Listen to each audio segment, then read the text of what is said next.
మన ప్రభువును ఘనరక్షకుడైన యేసుక్రీస్తు ఘననామంలో ఎంఆర్స్ టీవీ ద్వారా మీ అందరికీ శుభాలు వందనాలు తెలియచేస్తున్నాం. ఎంఆర్స్ టీవీ పరిచర్య ద్వారా మీ ముందుకు వీడియోల రూపంలో దేవుని వాక్యాన్ని దేవుని సేవకులు తీసుకొస్తున్నారు. కనుక మీరందరూ వాక్యాన్ని విని దేవుని ఉన్నతమైన ఆశీర్వాదాన్ని పొందవలసిందిగా ప్రేమతో మీకు ఆహ్వానం తెలియచేస్తున్నాం. ఇప్పుడు మన మధ్యకు దేవుని సేవకులు అభిషక్తులు బి ఆశీర్వాదం గారు అరణ్యంలో దేవుని అనుగ్రహం అనే వాక్యాన్ని మనకు సందేశ రూపంలో అందిస్తారు. వాక్యాన్ని విని దేవుని ఉన్నతమైన ఆశీర్వాదానికి పాత్రులు కావాలని మీకు ఆహ్వానం తెలియచేస్తున్నాను. Praise the lord. దేవునికి మహిమ కలుగునుగాక. ఆమేన్. దేవుని పరిశుద్ధ నామానికి మహిమ కలుగునుగాక. ఎంఎస్ టీవీ ఛానల్ ద్వారా మీ అందరికీ మరొక పర్యాయము ప్రభు అయిన యేసుక్రీస్తు వారి యొక్క అతి శ్రేష్టమైన ఉన్నతమైన నామంలో మీకు శుభములో తెలియపరుస్తూ ఉన్నాను. ప్రభు మిమ్మల్ని దీవించునుగాక. ఈరోజు 63వ కీర్తనలో నుండి కొన్ని ప్రాముఖ్యమైన విషయాలను మనం ధ్యానించుకొని పోతూ ఉన్నాం. 63వ కీర్తన దావీదు రచించినటువంటి కీర్తన. దావీదు యూదా అరణ్యములో ఉన్నప్పుడు అతడు రచించినటువంటి కీర్తన ఇది. శత్రువులు అతన్ని తరుముచున్నప్పుడు దావీదు ఈ కీర్తన రాశాడు. 63వ కీర్తనలో చిన్న అక్షరాలతో రాయబడింది, దావీదు యూదా అరణ్యములో ఉండగా రచించిన కీర్తన అని. ఇప్పుడు దావీదు యొక్క అనుభవం అరణ్యపు అనుభవం. తాను అరణ్యములో ఉన్నప్పుడు, తాను అరణ్యములో ఉండగా అరణ్యపు అనుభవంలో దావీదు ఉన్నప్పుడు అతడు రచించిన కీర్తన అని వ్రాయబడింది. శత్రువులు అతన్ని తరుముచున్నప్పుడు ఈ కీర్తన రాశాడు. యోధా అరణ్యములో ఉన్నప్పుడు రచించినటువంటి కీర్తన ఇది. ఈ కీర్తనను 2 భాగములుగా మనం విభజించవచ్చు. 63వ కీర్తన 1వ వచనము నుండి 8వ వచనం వరకు ఇందులో దావీదు దేవుని మీద తనకున్నటువంటి నమ్మకం, ఆశ మనకి కనిపిస్తుంది. 9వ వచనం నుండి 11వ వచనం వరకు 2వ భాగం మనకి కనిపిస్తుంది. ఈ 2వ భాగంలో దేవుడు దావీదు యొక్క శత్రువుల మీద విజయాన్ని ఇచ్చినట్లుగా మనం చూస్తాం. 2 భాగాలు. మొదటి భాగంలో అనగా 1వ వచనం నుండి 8వ వచనంలో వరకు మొదటి భాగం అయితే అందులో దావీదుకి దేవుని మీద ఉన్న నమ్మకం, ఆశ మనకి కనిపిస్తుంది. అలాగే 9వ వచనం నుండి 11వ వచనం వరకు శత్రువుల మీద విజయం దేవుడు ఇచ్చినట్లుగా మనం చదువుతాం. ఈ కీర్తన యోధా అరణ్యములో ఉన్నప్పుడు శత్రువులు తనను తరుముతున్నప్పుడు రచించినటువంటి కీర్తన ఇది. ఈ కీర్తన దావీదు తరమబడుతున్నప్పుడు, యోధా అరణ్యములో ఉన్నప్పుడు తాను రచించినటువంటి కీర్తనగా మనం చదువుతూ ఉన్నాం, మనం గుర్తు చేసుకుంటూ ఉన్నాం. అయితే అరణ్యపు అనుభవం దావీదు యొక్క జీవితంలో ఆ అనుభవాన్ని దేవుడు అనుగ్రహంగా మార్చాడు. అరణ్యములో దేవుని అనుగ్రహం. ఈరోజు మన వాక్య ధ్యాన అంశం ఏమిటంటే అరణ్యములో దేవుని అనుగ్రహం. దావీదుకి అరణ్యములో దేవుని అనుగ్రహం ఎలా కలిగింది? ఒక పక్కన శత్రువులు తరుముతున్నారు, మరొక పక్కన యోధా అరణ్యములో ఉన్నాడు, తరుమబడుచు ఉన్నాడు, మరొక పక్కన ఈ కీర్తన రాస్తూ ఉన్నాడు. అయితే దావీదుకి యోధా అరణ్యములో దేవుని యొక్క అనుగ్రహం ఎలా కలిగింది? ఆ వచనాలను మనం చదివితే, నీవు నాకు సహాయకుడివై ఉంటివి, నీ కుడి చేయి నన్ను ఆదుకొనుచున్నది, రాజు దేవుని బట్టి సంతోషించును అని ఇలాంటి పదములు దావీదు ఉపయోగించాడు. ఇవన్నీ కూడా దావీదు పట్ల దేవుని అనుగ్రహానికి సంబంధించిన మాటలు. రాజు దేవుని బట్టి సంతోషించును, నీవు నాకు సహాయకుడవై ఉంటివి, నీ కుడి చేయి నన్ను ఆదుకొనుచున్నది. 7వ వచనం, 8వ వచనం, 11వ వచనాల్లో ఇలాంటి మాటలు ఉపయోగిస్తూ ఉంటాడు. ఇది దైవానుగ్రహానికి సూచనగా అరణ్యములో ఉన్న దావీదు మీద దేవుని అనుగ్రహం కలిగినట్లుగా దావీదే తన మాటలలో తెలియచేస్తూ ఉన్నాడు. ఇంతకీ అరణ్యములో ఉన్నటువంటి దావీదు పట్ల దేవుడు ఏ విధంగా అనుగ్రహాన్ని చూపగలిగాడు? ఈరోజు మన జీవితాల్లో కూడా అరణ్యపు అనుభవాలు లాంటి పరిస్థితులు ఒకవేళ ఏర్పడినప్పుడు దావీదు ఏ విధంగా అయితే దేవుని అనుగ్రహాన్ని పొందగలిగాడో, అలాగే మనం కూడా ఎలా అరణ్యము లాంటి పరిస్థితులలో దేవుని అనుగ్రహాన్ని ఎలా పొందాలో నేర్పేటువంటిదే ఈ యొక్క 63వ కీర్తన. కనుక ఈ కీర్తనలో ప్రాముఖ్యమైన విషయాలని మనం ధ్యానించబోతున్నాం. మరి ముఖ్యంగా దావీదు అరణ్యములో దేవుని అనుగ్రహాన్ని ఎలా పొందగలిగాడు? మొదటి విషయాన్ని మనం చదువుదాం. 63వ కీర్తన మొదటి వచనం. దేవా, నా దేవుడివి నీవే, వేకువనే నిన్ను వెదకుదును అన్నాడు. నా దేవుడివి నీవే, వేకువనే నిన్ను వెదకుదును అన్నాడు. శత్రువుల మీద పగ తీర్చుకోవలసినటువంటి ఆలోచన తనలోనికి రానివ్వకుండగా దేవుని వెదికేటువంటి అనుభవంలో దావీదు ఇక్కడ కనబడుతూ ఉన్నాడు. ఈ వచనాన్ని మనం గమనిస్తున్నప్పుడు తరుముతున్నటువంటి శత్రువుల పైన పగ ఎలా తీర్చుకోవాలో అది ఆలోచన చేయకుండగా దేవుని సన్నిధిని వెదుగుచూ దేవుని సహవాసం చేస్తే ఆ దేవుని అనుగ్రహం ఎలా పొందాలో అనేది దావీదు ఇక్కడ ప్రయత్నం చేస్తూ ఉన్నాడు. వాస్తవానికైతే తను తరుముతున్నటువంటి శత్రువుల మీద పగ ఎలా తీర్చుకోవాలో ఆలోచన చేయాలి. ఆ ఆలోచన పక్కన పెట్టాడు. ఇప్పుడు దేవుణ్ణి వెతుకుతూ ఉన్నాడు. దేవుని వెదికే ఆలోచనలో ఉన్నాడు. అందుకే దావీదు అరణ్యములో దేవుని అనుగ్రహాన్ని పొందగలిగాడు. అంటే దేవునికి ప్రథమ స్థానం ఇచ్చిన వాడిగా కనబడుతూ ఉన్నాడు. అందుకనే ప్రభువైన యేసుక్రీస్తు వారు కూడా మత్తయి సువార్త 6వ అధ్యాయం 33వ వచనంలో రాయబడింది, మొదట ఆయన రాజ్యమును నీతిని మొదట వెదుకుడి అని 6వ అధ్యాయం 33వ వచనంలో రాయబడుతుంది. ఈరోజు మొదటిగా ఏమి వెదకాలో అనేది కూడా ప్రభువైన యేసుక్రీస్తు వారు చెప్పారు. ఇక్కడ దావీదు కూడా యోధా అరణ్యములో దేవుని వెతుకుతూ ఉన్నాడు. యోధా అరణ్యములో శత్రువుల చేత తరంబడుతూ ఉన్నప్పుడు దేవుని వెతుకుచున్నటువంటి అనుభవంలో కనబడుతూ ఉన్నాడు. ఇది మొదటి అనుభవంగా మనం చూడవచ్చు. దేవుని వెతుకుచున్నాడు కాబట్టి ఆ వెదికే అనుభవం ప్రియులారా మనకి ఉన్నట్లయితే అరణ్యము లాంటి మన పరిస్థితులను దేవుడు ఆనందంగా మార్చగలడు. అందుకనే రాజు నిన్ను బట్టి సంతోషించునుగాక 11వ వచనంలో రాయబడింది. కనుక వెదికే అనుభవం అనుకుంటే అరణ్యము లాంటి మన పరిస్థితులను కూడా ఆనందంగా దేవుడు మారుస్తాడు. చూడండి, ఇక్కడ మొదటి చరణంలో వేకువనే నిన్ను వెతుకుదును అన్నాడు. వెదికే అనుభవం దావీదులో ఉంటే 11వ వచనంలో రాయబడింది అరణ్యము లాంటి పరిస్థితిని ఆనందంగా మార్చాడు దేవుడు. అందుకే దేవుణ్ణి బట్టి రాజు సంతోషించును అని రాయబడింది. అరణ్యము లాంటి పరిస్థితులు సంతోషంగా మార్చుకోగలిగాడు దావీదు. ఎలా అంటే దేవుని వెతుకుచున్న బట్టి.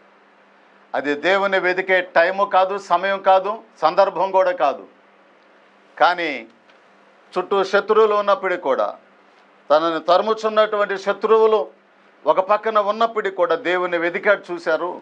అది దావీదు అరణ్యములో దేవుని అనుగ్రహం పొందడానికి మొదటి కారణంగా మనం చదువుతున్నాం. రెండవ విషయాన్ని మనం చదువుదాం. 63వ కీర్తనలోనే 2వ చరణంలో రాయబడింది, నీ బలమును నీ ప్రభావమును చూడవలెనని పరిశుద్ధాలయమందు నేను ఎంతో ఆశతో నీ తట్టు కనిపెట్టి ఉన్నాను అని మాట్లాడుతూ ఉన్నాడు. అంటే ఈ 2వ వచనం ప్రకారం దావీదు దేవుని కార్యాలను, దేవుని బలమును, దేవుని ప్రభావమును చూడాలనుకుంటున్నాడు. శత్రువుల గురించినటువంటి ఆలోచన, వారి మీద పగ తీర్చుకోవాలన్నటువంటి ఉద్దేశం, ఇవన్నీ కూడా దావీదు పక్కన పెట్టాడు. ఇప్పుడు దేవుని వెదుకుచు వేకువనే నిన్ను వెదుకుచున్నాను అంటున్నాడు.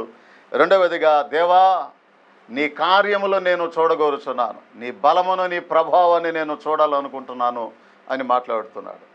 ఈ అనుభవమే దావీదు అరణ్యములో దేవుని అనుగ్రహం పొందటానికి కారణంగా మారింది. దేవుని కార్యాలు చాలా శక్తివంతమైనవండి. దేవుని యొక్క కార్యాలను మనం గమనిస్తున్నప్పుడు ఎఫెసీ పత్రికలో 1వ అధ్యాయం 18వ వచనములో ఒక చక్కని మాట రాయబడింది. ఎఫెసీ పత్రిక 1వ అధ్యాయము 18వ వచనములో రాయబడిన వాక్యం ఈ విధంగా రాయబడింది. చూడండి, పరిశుద్ధులతో ఆయన స్వాస్థ్యము యొక్క మహిమైశ్వర్యం ఎటిదో ఆయన క్రీస్తునందు వినియోగపరిచిన బలాతిశయమును బట్టి విశ్వసించు మన యందు ఆయన చూపుచున్న తన శక్తి యొక్క అపరిమితమైన మహత్యం ఎటుదో మీరు తెలుసుకొనవలనని అంటాడు అపొస్తలుడైన పౌలు గారు. ఆయన చూపుచున్న శక్తి యొక్క అపరిమితమైన మహత్యము అంటాడు. అంటే దేవుని యొక్క శక్తి అపరిమితమైనటువంటిది. ఆ శక్తిని, ఆ బలమనే దావీదు చూడాలనుకున్నాడు. అరణ్యములో ఎంతోమంది శత్రువుల మధ్యలో దేవుని యొక్క బలమును, ప్రభావమును, ఆయన కార్యాలను చూడాలనుకున్నటువంటి దావీదు యొక్క అనుభవం మనకు ఒక చక్కని పాఠాన్ని నేర్పుతూ ఉందండి. అంత మాత్రమే కాకుండా అదే ఎఫెసీ పత్రికలో 3వ అధ్యాయము 20-21 వచనాలను కూడా మనం గమనించినప్పుడు ఒక చక్కని వాక్యం మనకి తెలియపరుస్తూ ఉంది. మనలో కార్యసాధకమైన తన శక్తి చొప్పున మనం అడుగు వాటన్నిటికంటే, ఊహించు వాటన్నిటికంటే అత్యధికముగా చేయు శక్తి గల దేవునికి క్రీస్తు యేసు మూలముగా సంఘములో తరతరముల సదాకాలం మహిమ కలుగునుగాక అన్నాడు. ఊహించు వాటికంటే, అడుగు వాటికంటే అత్యధికముగా చేయు శక్తి గల దేవునికి మహిమ కలుగునుగాక అన్నాడు. అత్యధికంగా చేయగలడు. అడుగు వాటికన్నిటికంటే, ఊహించు వాటికంటే అత్యధికంగా చేయు శక్తి గల దేవునికి మహిమ అంటున్నాడు అపొస్తలుడైన పౌలు గారు. కాబట్టి అటువంటి శక్తివంతమైనటువంటి కార్యములను దావీదు అరణ్యములో అంటూ ఉన్నాడు. నీ బలమును, నీ ప్రభావము నేను చూడవలెనని ఎంతో ఆశతో ఎదురు చూస్తున్నాను అన్నాడు. అరణ్యములో దేవుని అనుగ్రహము దావీదు కలగటానికి 2 అనుభవాలు మనం చూసాం. మొదటి అనుభవం వేకువనే దేవుని వెదికే అనుభవం. రెండవ అనుభవం ఆయన బలమును, ఆయన ప్రభావమును చూడాలి, ఆయన కార్యములను చూడాలని ఆయన ఎదురు చూస్తున్నటువంటి అనుభవం. తర్వాత 3వ అనుభవాన్ని మనం చదువుదాము. 63వ కీర్తనలోనే 3వ చరణాన్ని ఒకసారి మనం చదువుకుందాం. 3వ చరణం, నా పెదవులు నిన్ను స్తుతించును అన్నాడు. ఉన్నది యూదారణ్యములో, తనను తరుముతున్నది శత్రువులు, చుట్టూ శత్రువుల చేత తరంబడుతున్నాడు. యూదారణ్యములో ఉండి కీర్తన రాస్తూ అంటూ ఉన్నాడు, నా పెదవులు నిన్ను స్తుతించును అంటూ ఉన్నాడు. ఈ వచనములో నా పెదవులు నిన్ను స్తుతించును. దేవుణ్ణి స్తుతించే అనుభవం దావీదు యొక్క జీవితంలో 3వ అనుభవంగా మనం చూడవచ్చు. ఈరోజు దేవుని యొక్క స్తుతి మన స్థితిని మారుస్తుంది. దావీదు యొక్క అరణ్యపు స్థితినంతా కూడా మార్చి అతని మీద దేవుని అనుగ్రహం రావటానికి 3వ అనుభవం ఏమిటంటే, తనలో ఉన్న 3వ అనుభవం ఏంటంటే స్తుతి అనుభవం. ఈ స్థుతి అనుభవం ఎవరిలో ఉంటుందో, అరణ్యపు స్థితి లాంటి పరిస్థితులు ఏవైనా సరే, అరణ్యపు పరిస్థితుల లాంటి పరిస్థితులు ఎన్నున్నా సరే, ఆ పరిస్థితులన్నిటిని కూడా మార్చగలడు మన దేవుడు. ఈ రోజున దేవుని వాక్యాన్ని వింటున్నటువంటి మన జీవితంలో వాక్యం మనకి తెలియచేస్తూ ఉంది, దేవుని స్తుతించటం మానలేదంట దావీదు. నా పెదవులు నిన్ను స్తుతించను, దేవుని స్తుతించటం మానలేదు. అందుకనే యెషయా గ్రంథం 43వ అధ్యాయము 7వ వచనములో ఒక చక్కటి మాట ఇలా రాయబడి ఉంది. ఒక మాటను మనం చదువుకుందాం.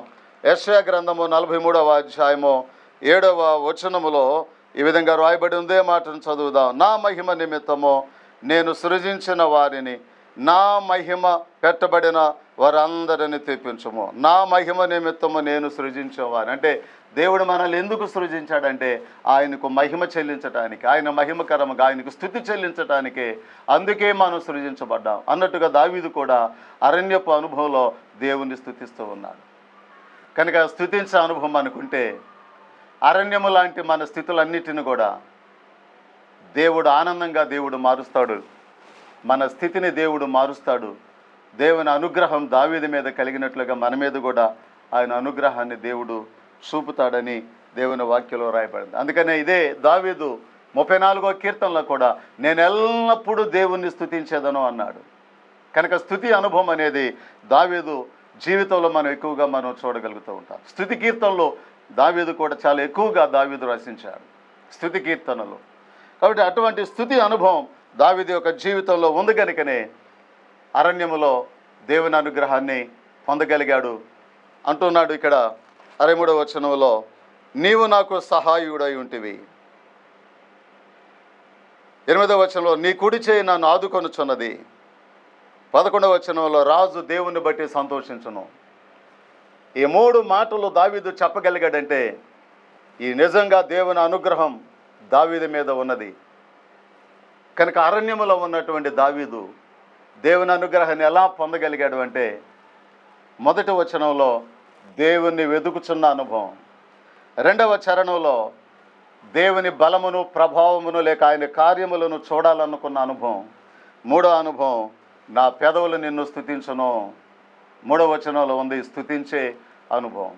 ఈ 3 అనుభవాల ద్వారా దావీదు అరణ్యములో దేవుని అనుగ్రహాన్ని పొందాడు. ఈ రోజున మన జీవితాల్లో కూడా అరణ్యపు లాంటి పరిస్థితులు మన చుట్టూ ఉన్న మన యొక్క పరిస్థితులన్నిటిని కూడా తీసివేసి తొలగించి మన మీద కూడా ఆయన అనుగ్రహాన్ని ఆయన చూపగలిగిన దేవుడు. అలా చూపాలి అంటే ఇదిగో దావీదులో ఉన్నటువంటి ఆ వేకువనే దేవుని వెదికే అనుభవం, అదేవిధంగా దేవుని కార్యాలను ఆయన బలమును ఆయన ప్రభావం చూడాలనుకునే అనుభవం, 3వదిగా స్తుతించే అనుభవం. ఈ రోజున నాలో మీలో మన అందరిలో మరి ఉండాలని దేవుడు ఎదురు చూస్తూ ఉన్నాడు. ఆ అనుభవాలతో మనం ఆయన అనుగ్రహమును పొందుకుందుము గాక. దేవుడి వాక్యమును దీవించి ఆశీర్వదించును గాక. ఆమేన్. May God bless you. ప్రభు మిమ్మల్ని దీవించును గాక. ఆమేన్. ప్రియమైన దేవుని బిడ్డలారా, ప్రభు అయిన యేసుక్రీస్తు వారి ఉన్నతమైన నామంలో మీ అందరికీ మరొకసారి ప్రభు పేట వందనాలు అయితే తెలియపరుస్తూ ఉన్నాను. ఈ ఎంఆస్ టీవీ ఛానల్ ద్వారా వస్తున్నటువంటి వీడియోలు మీరందరూ చూస్తున్నారని, ఆత్మీయముగా మీరందరూ మేలులు పొందుకుంటున్నారని, దీవించబడుతున్నారని మేము నమ్ముతూ ఉన్నాము. ఇంకా అనేకులకి ఈ యొక్క సందేశములు దీవెనకరంగా ఆశీర్వాదకరముగా ఉండులాగున మీరందరూ కూడా ఈ ఛానల్ని లైక్ చేయండి, అలాగే షేర్ చేయండి, అలాగే సబ్స్క్రైబ్ చేయండి. ప్రభు మిమ్మల్ని దీవించి ఆశీర్వదించునుగాక. ఈ పరిచర్య కొరకు మీరందరూ ప్రార్థన చేయవలసిందిగా కోరుతూ ప్రభు మిమ్మల్ని దీవించునుగాక. ఆమేన్.